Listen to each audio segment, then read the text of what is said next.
안녕하세요. 지리적 상상력을 통한 세계지리 수업에 오신 것을 환영합니다. 지난 시간에는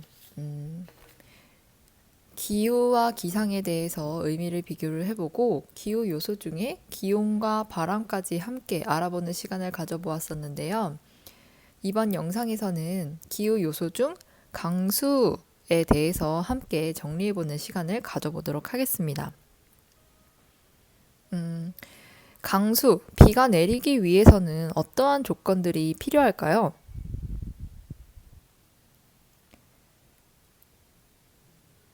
먼저 강수가 내리기 위해서는 공기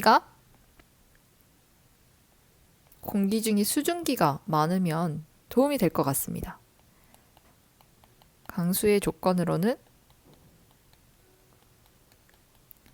수변한 공기가 있어야 할 것 같고요. 그리고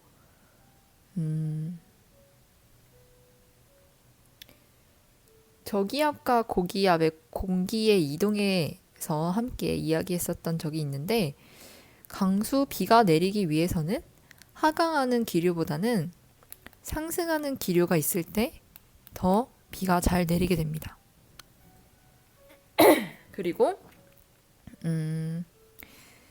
이 수증기를 얼게 하는 일정한 응결 고도를 만나서 응결 온도를 만나야 비가 내릴 수 있게 됩니다. 그래서 우리는 이러한 조건에 따라서 대기 중의 수증기가 비나 눈, 우박 등의 형태로 지표에 떨어지는 것을 강수라고 이야기를 하는데요. 이 강수 또한 세계의 다양한 조건에 의해서 어느 지역은 많이 내리고 또는 어느 지역은 적게 내려서 물이 부족한 상황을 마주하게 될 수도 있습니다. 아래에 제시되고 있는 이 그림을 함께 보도록 하겠습니다. 이 자료는 여러분들 교과서 30페이지 하단에서도 나오고 있는데요. 위도별로 강수량과 증발량이 어떻게 차이가 나타나는지를 설명하고 있습니다. 우리가 앞서 함께 학습해 보았던 대기 대순환에 따라서 바람의 이동에 따라서 이렇게 강수량과 증발량의 차이가 발생하게 되는데요.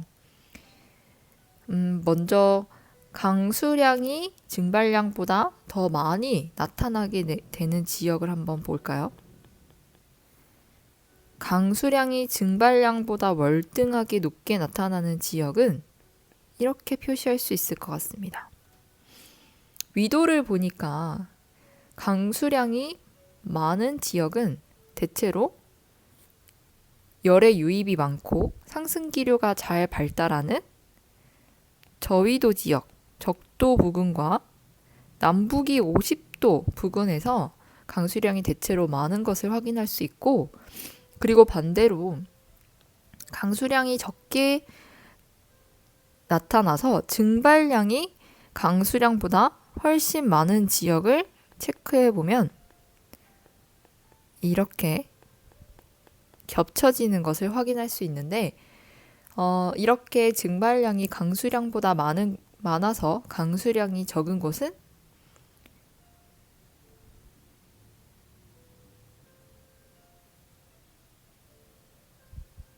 이 남북이 30도 부근, 하강기류가 탁월하게 발달하는 남북이 30도 부근, 그리고 저위도에 비해서 굉장히 차가운 공기가 많아서 안정적인 대기를 형성하는 극지방에서 강수량이 적게 나타나는 것을 확인할 수 있습니다.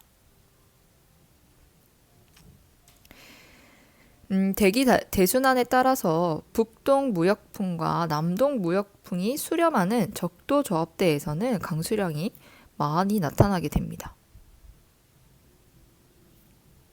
남북이 30도 부근에서 이렇게 증발량이 강수량보다 훨씬 높게 나타내는 이유는 바로 이것 때문인데요. 아열대 고압대에서는 하강하는 기류가 발달해서 간수량이 적기 때문에 세계적인 사막들, 사하라 사막과 같은 세계적인 사막들이 이곳에 많이 분포하게 됩니다. 그리고 극동풍과 편서풍이 만나서 형성되는 한대 전선대를 형성하는 고위도 조합대에서는 강수량이 높게 나타나는 것을 확인할 수 있습니다. 앞에서 학습 노트에서 확인했었던 것을 잠시 한 번 더 볼까요? 위도에 따라서 강수량의 차이가 나타나는 것은 이 대기 대순환에 따라서 이야기가 될 수도 있는데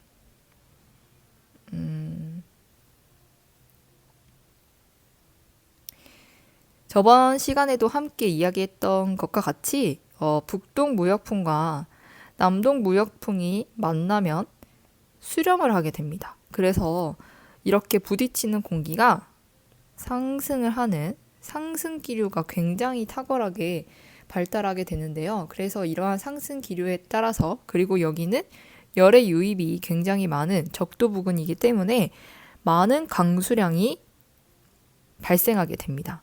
그리고 또 강수량이 증발량보다 많았던 곳은 이 바로 한대전선대였는데요. 한대전선대 같은 경우는 편서풍과 극동풍이 만나서 형성되는 지역을 한대전선대라고 이야기합니다. 비교적 따뜻한 바람과 차가운 바람이 만나게 되면 이렇게 강수량이 많이 내리게 되는 한대전선대가 형성이 되는 것이죠. 그래서 전 세계적으로 봤을 때 열대 수렴대와 한대전선대에서는 많은 강수량이 내리게 되고 반대로 차가운 공기가 항상 많은 이 극지방에서는 강수량이 적고 또 아열대 고압대에서 강수량이 적은데 그 이유는 이렇게 적도지방에서 고위도로 흘러나간 공기들이 하강하는 그리고 극지방에서 불어내려온 공기들이 하강하는 힘에 의해서 이 위도 30도 부근에서는 하강 기류가 탁월하게 발달하게 됩니다. 그래서 강수량이 적어서 세계적인 사막이 많이 분포하게 되는 것이죠. 이렇게 강수량과 바람의 흐름 그리고 위도와 또 관계가 있다는 것을 우리가 함께 정리해 보았습니다.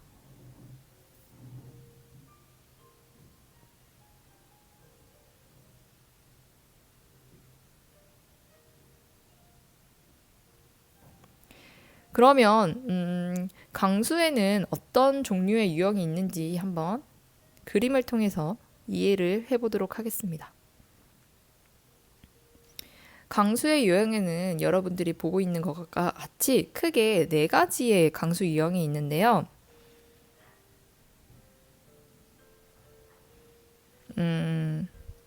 각각의 이름을 그림을 통해서 한번 맞춰보도록 하겠습니다. 첫 번째 강수 유형은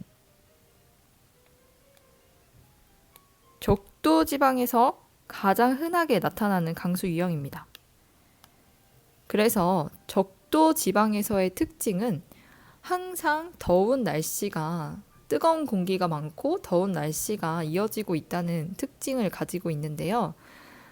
많은 태양 에너지가 유입되는 곳이기 때문에 지면이 항상 가열이 되어 있습니다. 그래서 지면 가열로 인해서 상승하는 힘이 강하게 발생해서 상승 기류에 의한 강수가 자주 내리게 됩니다. 그래서 이것의 대표적인 사례가 열대 지역에서 흔하게 발생하는 스콜의 형태의 강수를 얘기하는데요. 바로 이것은 상승 기류에 의한 강수라고 해서 대류성 강수라고 이야기합니다. 그리고 두 번째 강수 유형은 뭐라고 이름을 붙이면 좋을까요? 그림을 보니까 아주 높은 산이 있고 이곳을 타고 올라가는 구름이 점차 올라가다가 은결고도를 만나서 비를 내리게 됩니다. 그리고 이렇게 산지를 넘어가는 형태의 강수를 이야기하는데요. 이것은 산지의 바람바지 사면에서 내리는 강수라고 이야기를 한다고 해서 이것의 이름은 지형성 강수라고 이야기를 합니다. 우리나라도 산지가 많아서 지형성 강수가 자주 내리는 모습을 볼 수가 있습니다. 그리고 세 번째 유형의 강수 이름은 뭐라고 붙이면 좋을까요? 그림을 보니까 이 강수는 따뜻한 공기와 차가운 공기가 만나서 형성되는 강수 유형인 것 같습니다. 우리가 앞서 함께 이야기했던 것 중에 우리가 살고 있는 지역에서 발생하는 이 부근에서 발생하는 강수의 유형이 바로 이 유형에 해당한다고 이야기할 수 있는데요. 편서풍과 극동풍이 만나서 형성되는 한대전선은 바로 전선성 강수에 해당합니다. 불안정한 따뜻한 기단과 안정된 차가운 기단이 만나게 되면 그 온도 간의 차이로 인해서 구름이 형성이 되고 비가 내리는 전선성 강수가 형성이 되는 것이죠.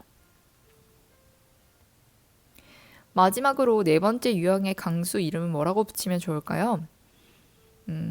여름철에 잘 나타나는 태풍, 그리고 미국에서 발생하는 허리케인 같은 유형의 강수를 이렇게 이야기를 하는데, 태풍을 다른 말로 우리는 저기압성 강수라고 이야기합니다. 그래서 온대 저기압 또는 열대 저기압에 의해서 발생하는 강수를 저기압성 강수라고 이야기를 합니다. 그래서 이렇게 주변 환경에 따라서 다양한 형태의 강수가 내려지기도 하고요. 그리고 강수가 많이 내리고 강수가 적게 내리는 요인에는 이러한 대기 대순환, 바람의 영향도 있고 다양한 주변 환경의 영향도 있지만 세계에 흐르는 해류의 영향을 받기도 합니다. 해류와는 강수가 어떤 관계를 가지고 있을까요?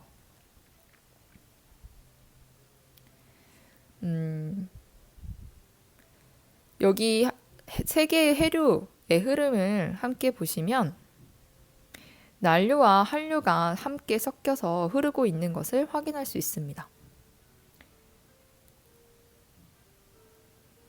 그러면 상대적으로 한류가 흐르는 지역은 난류가 흐르는 지역에 비해서 주변의 공기와 강수가 어떻게 나타나게 될까요? 차가운 바닷물, 한류가 흐르는 해안에서는 비교적 기온이 낮게 형성이 되겠죠? 그래서 기온이 낮기 때문에 대기가 안정되어 강수량이 적게 나타나게 되겠죠? 반대로 따뜻한 바닷물이 흐르는 난류 지역에서는 기온이 주변이 높아져서 상승 기류가 발생하게 되고 대기가 불안정해지면서 강수량은 그렇죠. 많아지게 되겠죠?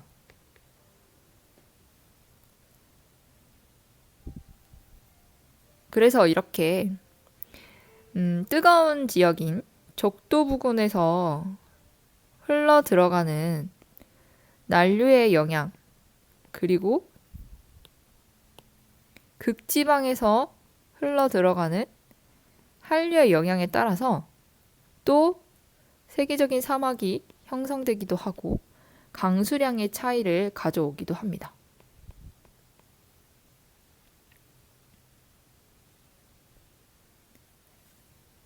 여러분 교과서 31페이지를 한번 함께 볼까요? 여기 활동을 보시면 세계의 연평균 기온과 강수량이라고 해서 세계의 강수량을 나타낸 지도 한 장 있습니다. 이 지도에서는 우리가 앞서 함께 확인했던 열적도도 소개를 하고 있고요.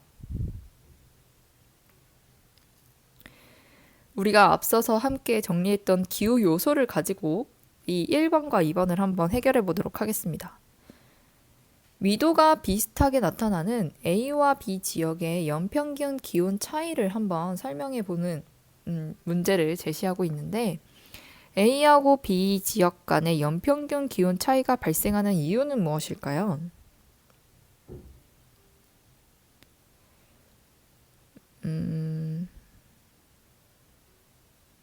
먼저 A하고 B 지역에서 연평균 기온이 더 높게 나타나는 지역은 어디인가요? 그렇죠. 이 등고선을 보니까, 등온선을 보니까 여기 A 지역은 비교적 B 지역보다 더 높게 나타나는 것을 확인할 수가 있습니다. 이 A 지역의 연평균 기온은 0도하고 10도 사이에 위치하고 있는 걸 보니 약 5도 정도가 될 것 같고, B 지역의 연평균 기온은 0도와 마이너스 10도 사이에서 나타나고 있는 것을 확인할 수가 있습니다. 그러면 A 지역이 B 지역에 비해서 연평균 기온이 더 높게 나타나는 이유는 무엇일까요? 먼저 이 지역에서 이 30도와 60도 부근에서 위치하고 있는 A와 B 지역은 가장 영향을 많이 받는 바람은 어떤 바람에 해당하나요? 그렇죠. 서쪽에서 편향돼서 불어오는 바람, 편서풍의 영향을 받게 되겠죠. 그래서 습한 공기의 유입이 비교적 쉽고, 또 두 번째 요인은 바다에서 찾을 수 있습니다. 찾으셨나요? 두 번째 요인의 힌트는 여기 세 개의 해류에서 찾을 수가 있습니다. 아까 A 지역에 위치했던 이 부근 주변을 흐르고 있는 해류는 어떤 해류인가요? 그렇죠. 난류가 흐르고 있는 걸 확인할 수 있죠? 그래서 다시 교과서로 넘어가면 A 지역은 내륙에 있는 B 지역에 비해서 편서풍의 영향을 많이 받을 수 있고, 또 이 지역에서는 이렇게 난류가 흐르고 있기 때문에 비가 더 많이 내리게 되고, 또 연평균 기온이 더 높게 나타나게 됩니다.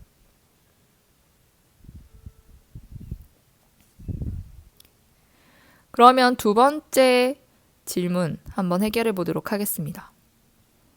C와 D 지역의 연평균 강수량이 적은 까닭을 묻고 있는데요. C 지역과 D 지역은 바닷가에 위치하고 있습니다. 해안가에 위치하고 있는 곳인데, 이 지역의 연평균 강수량이 어디 부분은 250 미만이기도 하고, 또 대체적으로 250에서 500mm 정도의 강수량을 유지하고 있는 것을 볼 수가 있습니다.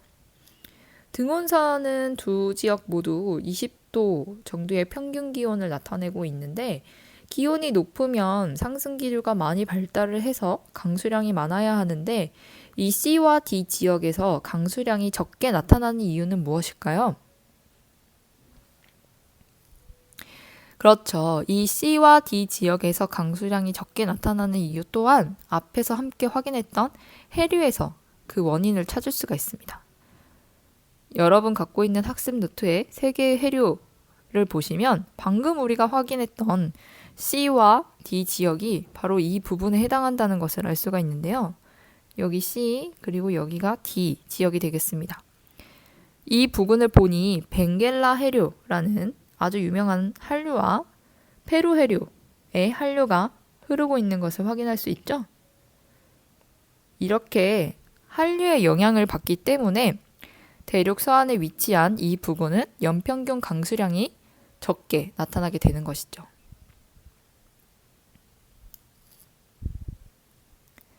한류가 흐르게 되면 이 지역에 차가운 공기가 형성이 돼서 기온이 낮아지고 대기가 안정되기 때문에 상승기류가 잘 발달하지 못합니다.